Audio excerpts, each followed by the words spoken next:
I'm Chris Nicholson. I was a human rights lawyer in South Africa, fighting for the victims of apartheid. In 1995, I was made a judge, and then I retired in 2010. And so far, I've written 9 books, including a play. So my life story is really trying to fight the bad guys as a human rights lawyer and what they might have called an activist judge. This latest book of yours, Who Really Killed Chris Hani? Who was Chris Hani? Chris Hani was a major struggle hero in South Africa who grew up in the Eastern Cape, and he then was arrested for various activities against the apartheid government, and he went into exile and later led trying to take on the apartheid forces. He then came back to South Africa in 1990 and was shot and killed on the 10th of April 1993. He was going to be, I think, the follower of Nelson Mandela. He was hugely admired, in fact adulated in South Africa, and unfortunately he was gunned down during the Easter weekend of 1993. Was he actually at an event of some sort, or was he picked out? How was he killed?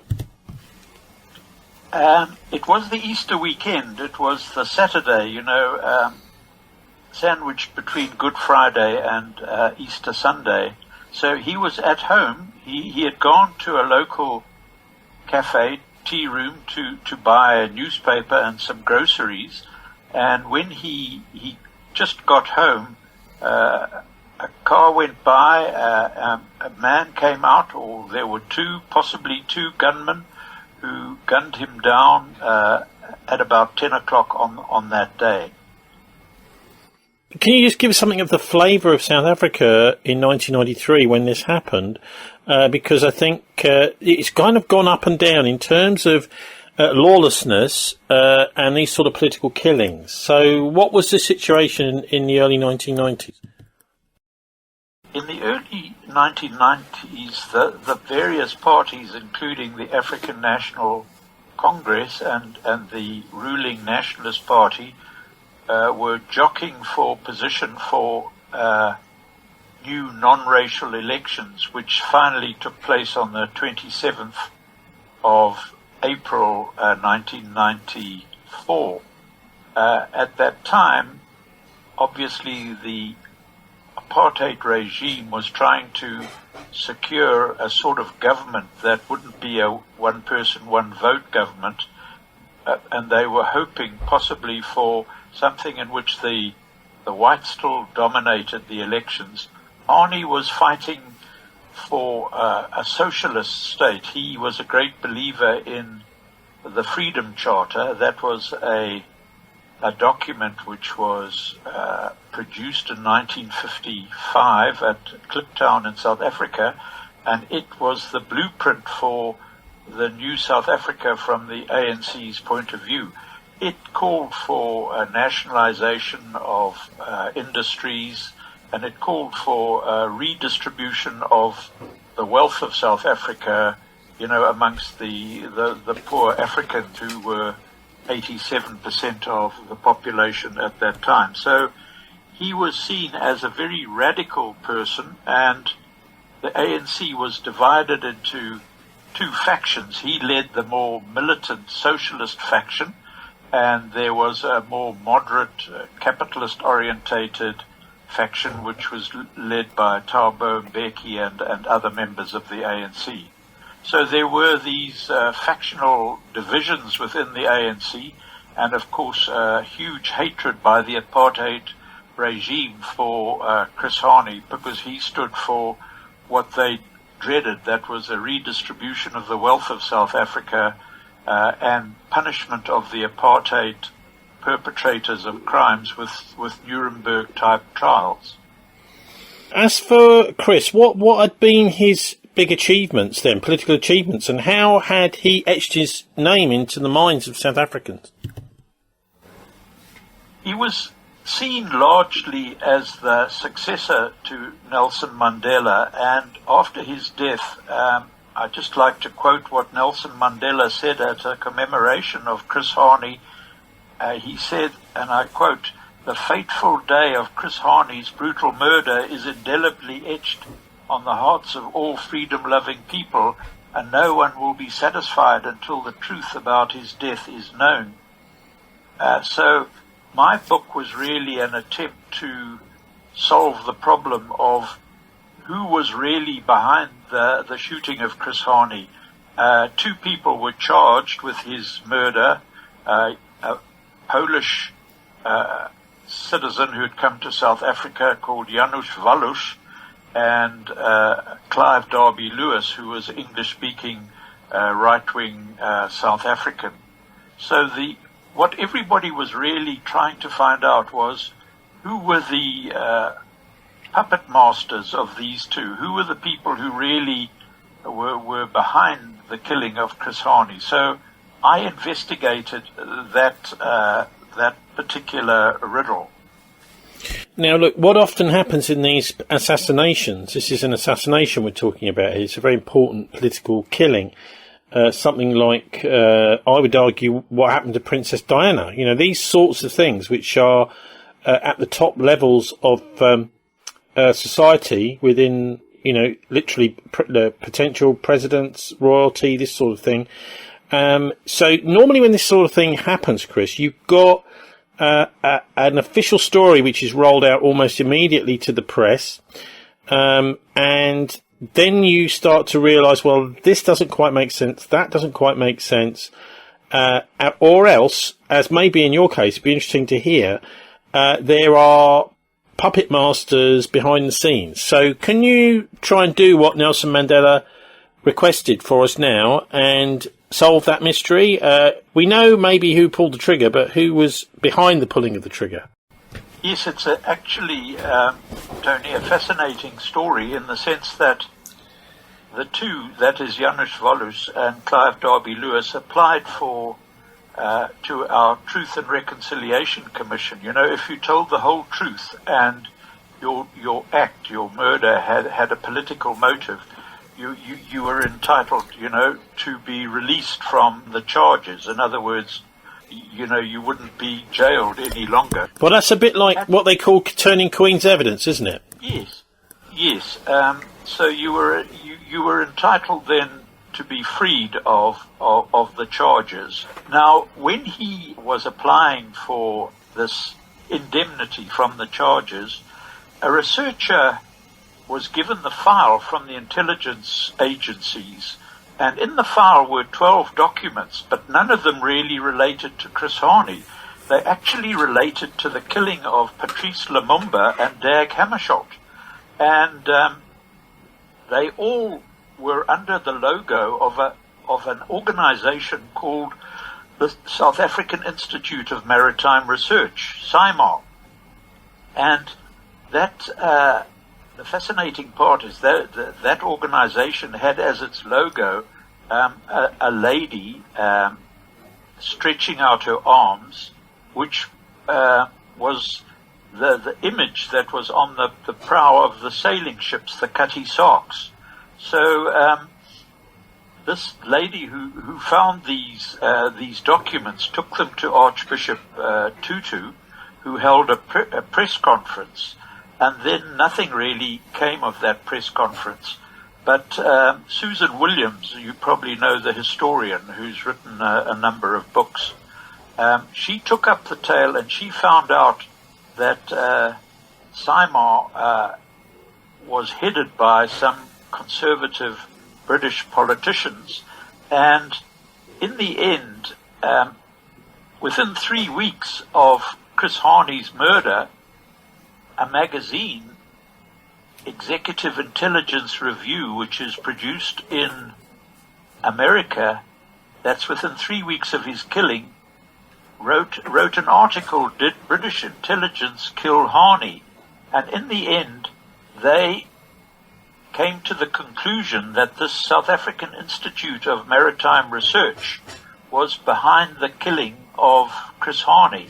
And they said that that Institute of Maritime Research was a front for British intelligence, MI6. Before you carry on, can you just explain, because you just dropped the name of Lumumba, Patrice Lumumba, another very famous African leader who was assassinated. Yes. So, in my book, I try to link 6 murders. Those are the murders of Chris Hani at the end. But I start with Patrice Lumumba, and I deal also with Dag Hammarskjöld, Olof Palme, the Swedish Prime Minister, Bernd Carlson, who was Administrator General for Southwest Africa, as Namibia was called, and an advocate, Anton Lubowski. And using what in the law we call similar fact evidence, I tried to tease out a connection between those people and Chris Hani. And what was happening, if your listeners recall, was that Lumumba was trying to redistribute the Congolese wealth in the early 60s. And Dag Hammarskjöld was sent by the United Nations. He was Secretary General to try and help Lumumba redistribute the wealth there. His plane then crashed. So these killings of Lumumba, Patrice Lumumba and Dag Hammarskjöld, are dealt with in great detail in these 10 documents that were in a file that referred to Chris Hani. So I'm certainly thinking that there seems to be a link between these 6 people who, at the time of independence, are trying to redistribute the wealth, and there seems to be a conspiracy by forces, dark forces, to make sure that they don't survive and that they don't rule their countries. In other words, the wealth doesn't get redistributed. So those were the lines that I followed in the book. Okay, so who was behind SAIMR? Was this something which was just South Africa? You also, you see again, you dropped in there, British intelligence, MI6, I suppose you're talking about. That's right. Yes, so what I was quoting was this American magazine, and I was fortunate enough to find a whole cache of documents in one of our libraries, which were the documents of this outfit called SAIMR. And so I analyzed them very carefully in my book, and they seem to set out how this organization seems to have been plotting and achieving the killing of these people. So I tend to link the killing of Hani and others with intelligence agencies and corporations, because it seemed to me that the corporations were very keen that these various individuals didn't survive long enough to redistribute the wealth amongst the population. Yeah, I mean, it sounds to me like a basic kind of neo-colonial program where you say, yes, you can have your independence, and everyone's has a kind of Independence Day, they all cheer and they all shout, but it's as soon as there's different figures who are vying to take over the nation, it's very important that it's the more conservative types, the ones that don't want to have any kind of social programs to redistribute wealth, as you put it. The socialist ones die and the rest survive. That seems to be it.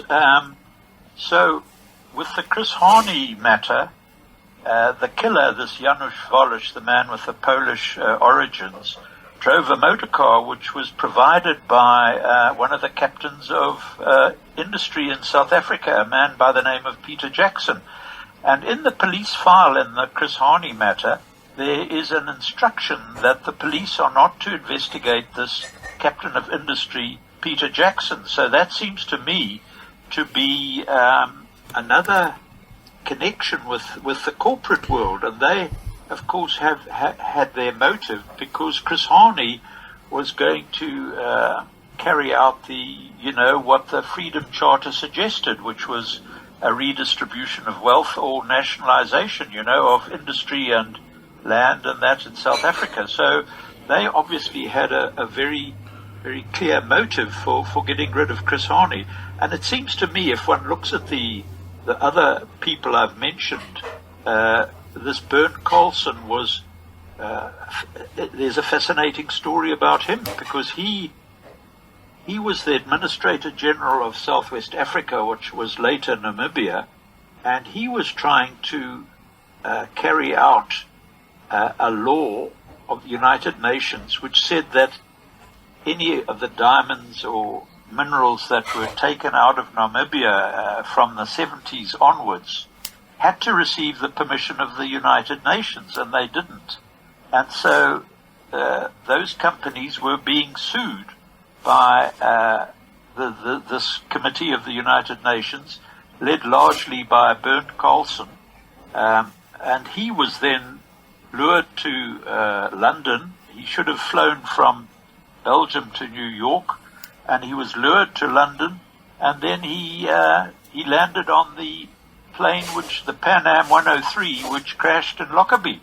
So there's a fascinating story about Bernd Carlson and whether he was the real victim of the Lockerbie crash. Or you mean the target? The target. But hang on, you said he was going to. Didn't you say he was going to London? I mean, the plane refueled at London and then carried on, didn't it? And that's right. When it crashed. Yes, he was heading to New York to sign these accords, that were going to lead to Namibian independence.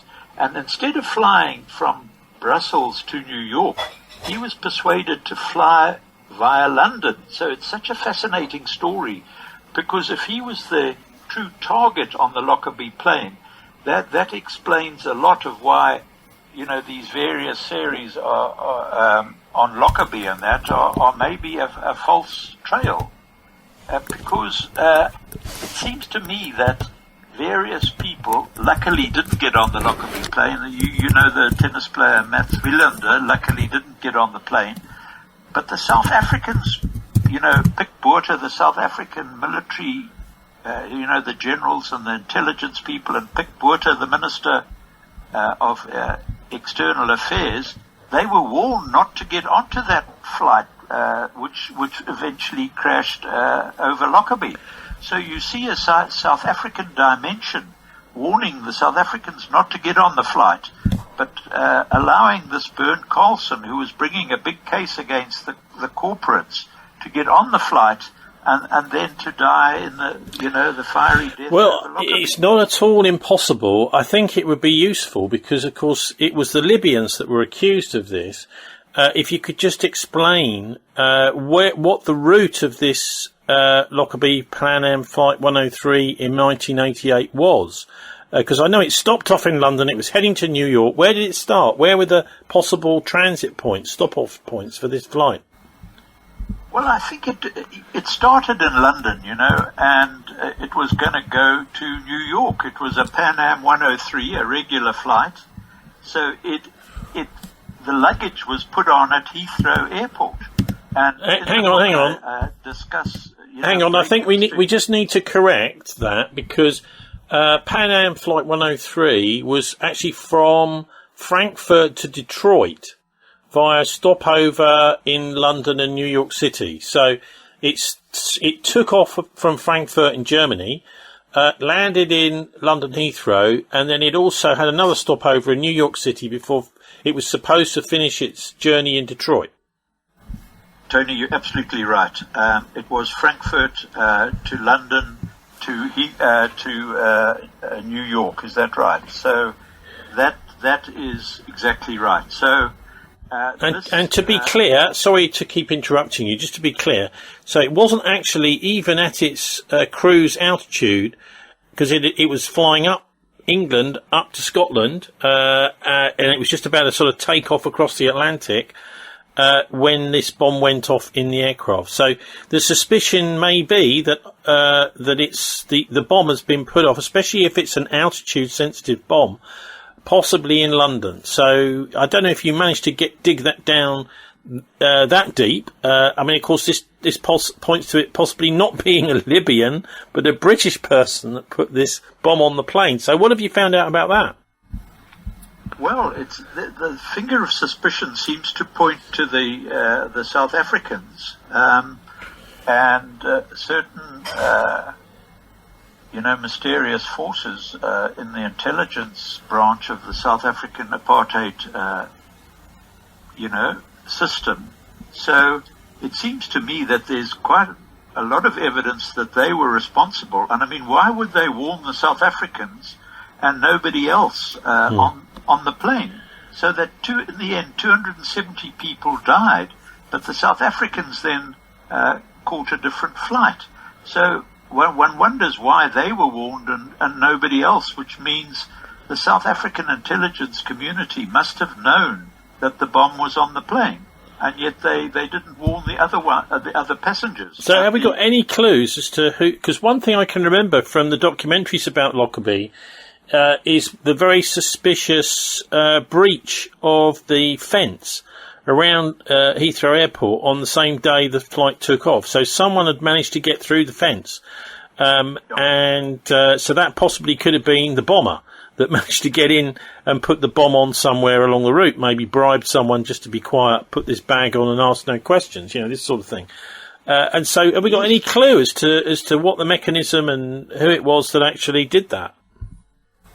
Well, the finger of suspicion points to South African agents, and, one of the, I don't know if you call it these hangars or wherever the baggage was kept at Heathrow, warehouses, the padlock was cut on that night, so this bag with the bomb, and I think it was, as you suggest, an altitude bomb. At a certain altitude, it goes off. So, I found a lot of evidence that shows a different, scenario for the Lockerbie bomb blast and the crash. So, and if this man, Bernd Carlson, was the real target, then it explains why the cases he was bringing against the corporations suddenly disappeared, So whatever getting him out of the way as a target and a victim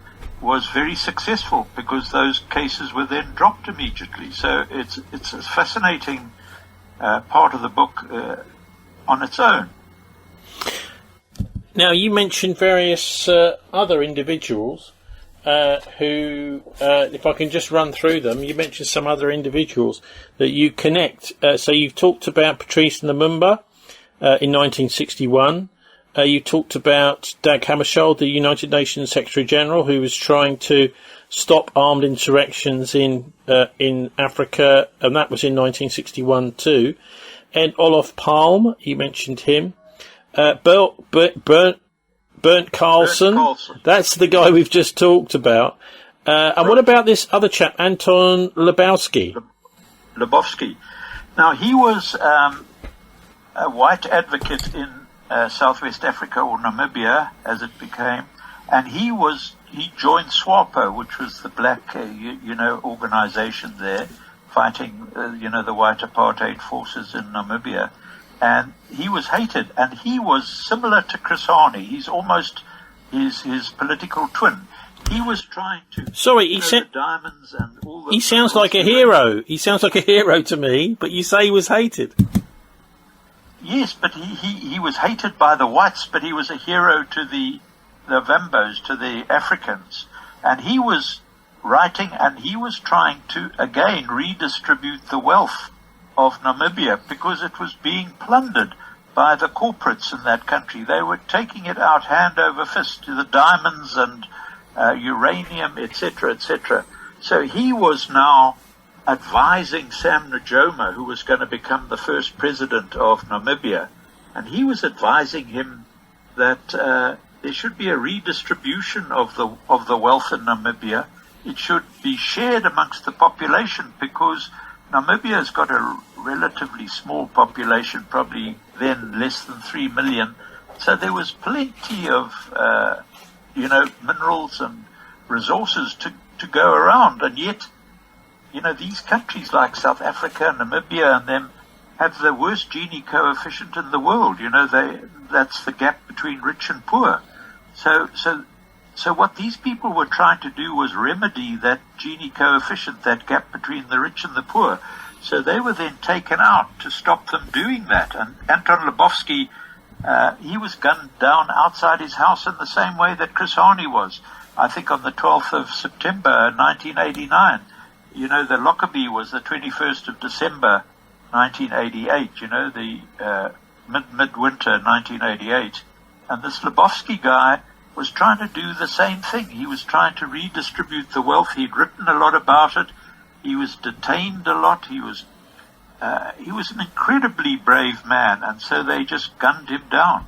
And Tony, something I must mention is that it seems to me that part of the African elite were joining forces with the colonialists and the corporates, because they had been bought and they were going to be the new leaders in the country and not try and go for a redistribution of the wealth. Well, in a way, they're like traitors, aren't they? And of course, the Roman Empire used to do this. It would, when it invaded England in 43 AD, it was looking round for English people, or Britons, as they were then called, who would be collaborators like Quislings. Sure. So, in each of the, with Chris Hani, there was a faction in the ANC that was working closely, with the old apartheid regime. They were trying to make sure that they got into power, but the things the whites apartheid government and the people feared the most were what I call the two ends: nationalization of the economy and Nuremberg trials for all the horrors, all the people they tortured and killed.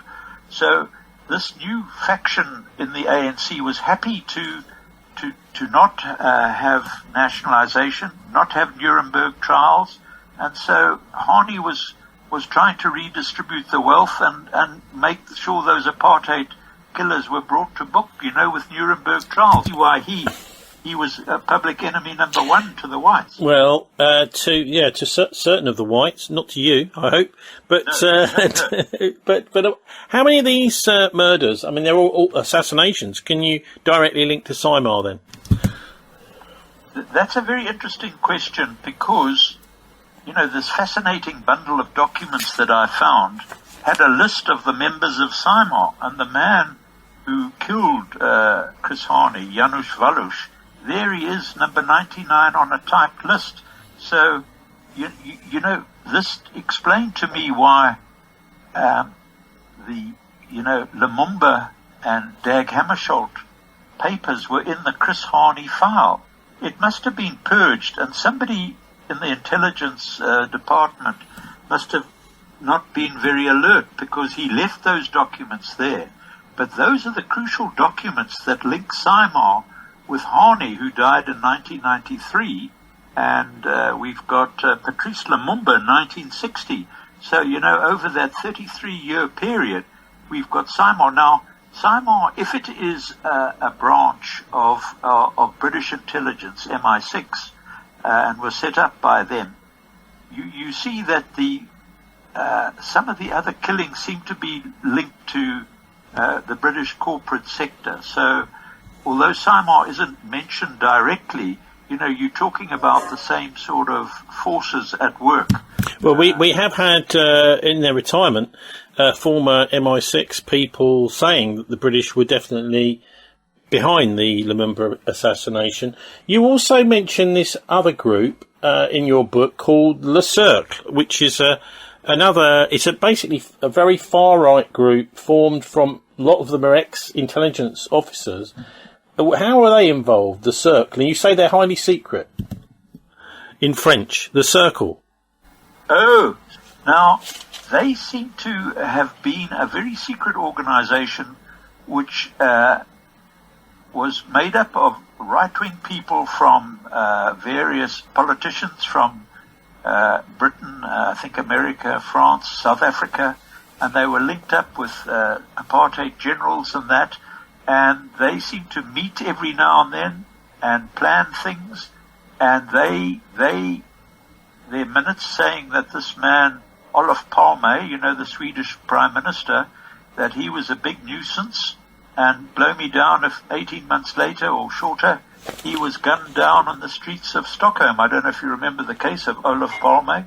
He'd come back from the movies with his wife, and he was gunned down in the streets of Stockholm. So there seems to be a suggestion that Le Cercle had discussed his, his demise, and one can't say they. But then there's very strong evidence that the South African intelligence agencies plotted the assassination of Olof Palme in Sweden, and there are documents which have been revealed which showed chapter and verse how they planned it and how they were going to, get there and get away and all that. So it's another secret organization similar to SAIMR, which is right-wing sort of people. I assume some of the, the Monday Club and those shadowy organizations of British conservative politicians. Oscar, can you point to any specific individual politicians here who may have been involved in the Hani murder or any of these other murders you've been looking at, these assassinations? No. It's difficult to find particular names. I don't know if you've ever... Somebody called Sir Patrick Wall, he was a British right-wing politician. He had lots of commercial interests in South Africa.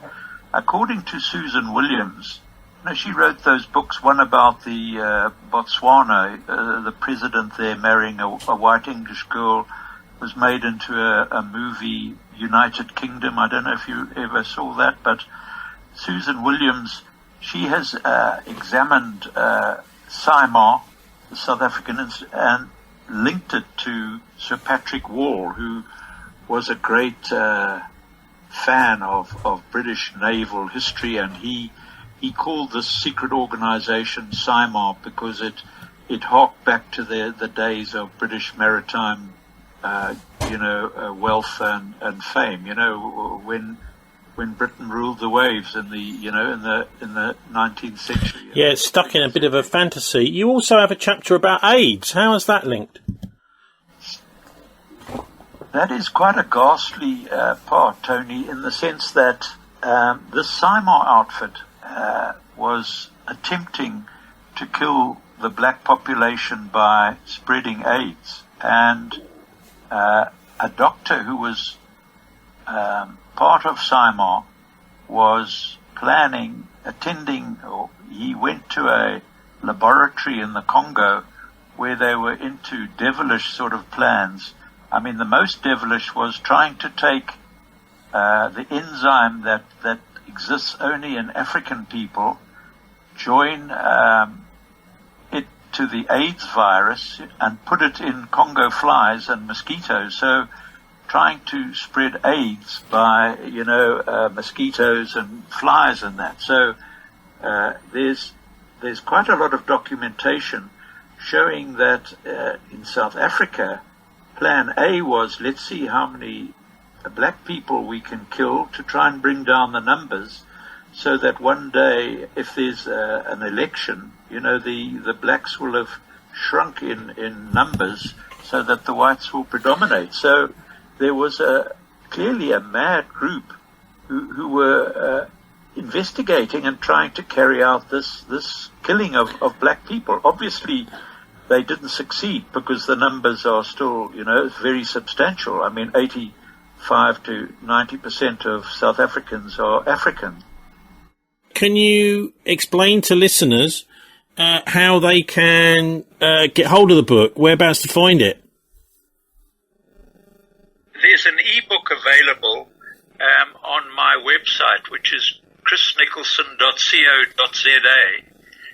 The physical books are in South Africa. They've obviously been published in South Africa, and they're not available. I mean, they can be bought, the physical books, but they then have to be posted to England or wherever people want to buy the books. And, if there's sufficient support or interest, I can see if I can get it published or printed in England, so but it's Chris Nicholson, as the address I gave you, Chris Nicholson at co.za. And as a sort of final question, Chris, what about the links to the Israeli nuclear weapon program? Because I know that the South Africans were involved in that, weren't they? You know, there seems to be some evidence, and I mentioned it briefly, of the Israelis being interested in the uranium from Namibia. So the interesting part of the case that Bernd Carlson, you know, the man who went down on the Lockerbie plane, he was actually bringing a case against Urenco, which is British, Dutch, I think, big company that deals in uranium. And the Israelis were very interested in the uranium supplies in Namibia. So there is some connection with the uranium in Namibia and Bernd Carlson bringing that case. Okay, Chris Nicholson, thanks very much for joining us. ChrisNicholson.co.za. Thank you very much.